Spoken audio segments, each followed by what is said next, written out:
first anime we're going to be talking about is the newest episode of Dandadan, which is episode 7. And unlike the previous episode 7, this one was pretty simple for the most part. At the beginning, starts off with Okarun and Momo's friends going to see Momo at her work. And that was honestly kind of cute because we saw them interact and stuff like that. And we saw Momo and Okarun be actually quite cute.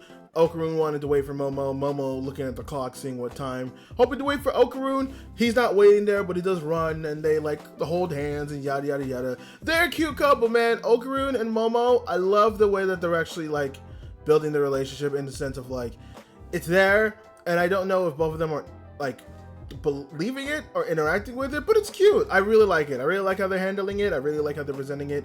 I like it a lot. It's weird at a point where it's like they're still very friendly, but they're not quite there yet. But I like the progression. It does feel like we're progressing in that way, which most romance anime don't even do that much. So you know what? I appreciate it. I like it, and I like what it's doing. But a lot of this episode did have to surround around Gigi and him trying to take the control of the Night Eye. He does do a good job of it, as it seems like he does have some control where he can now handle lukewarm water. But of course, when Momo and Okarun get home, Ira goes and splashes water all over him.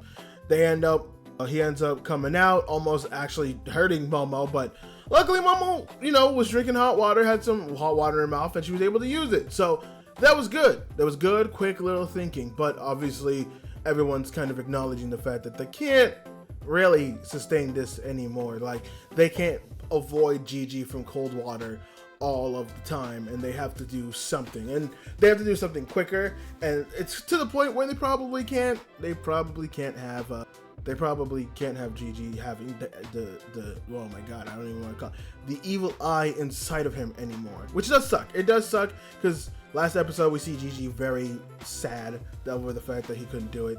So I get it. I get Gigi's sadness. I get Gigi's upsetness. But hey, man, it's gotta happen. Now I don't think it will, obviously, because if Ira and Momo and Okarun all have powers, I assume either something will happen with Gigi in the same way with Okarun, where Gigi will be able to take the powers and strip it away from the actual entity of the evil eye, or the evil eye will just allow him to use the powers in some way, shape, or form. But obviously everyone has their own issues and own problems, and Okarun is now taking his own path to try to get stronger, try to get like better at using his powers, try to get stronger in order to actually protect Momo and everybody else, specifically Momo, because we know why that boy wants to protect Momo. But he goes to the Shrimp. Shrimp says no. And then Turbo Granny actually was like, listen, you have my powers, so you should be able to use it. And this is where I got very interested in the episode, because they do some type of music theory. The music theory I feel like is loose here. But where Turbo Granny is like, you're operating at a 2-switch beat. Ira, with her powers and the way it works, she can operate at a 4-switch beat. And the evil eye can also operate at a 4-switch beat, but the way he's able to change and move and all that, he's actually operating like it seems like a 4-switch, but if you look at it close, it's a 10-switch beat. So it's like you need to basically be able to move fast, move your body at like a faster tempo in order to actually like use your moves. And I guess by the end of it, they have all these music ghosts come to help, which two music-based episodes. No, not based episodes, but 2 episodes revolving around music in 2 weeks. Fuck yes. This is awesome. I love it. I love the music episodes. They're great. They're awesome. I like the way they're building it and how they're using the theory of like beats and stuff like that in order to fight.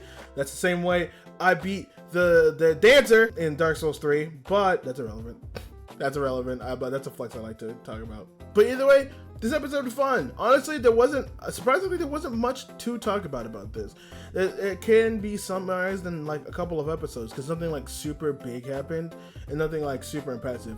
It definitely feels like these next couple of episodes, we're going to be building up to to some fight with like the evil eye.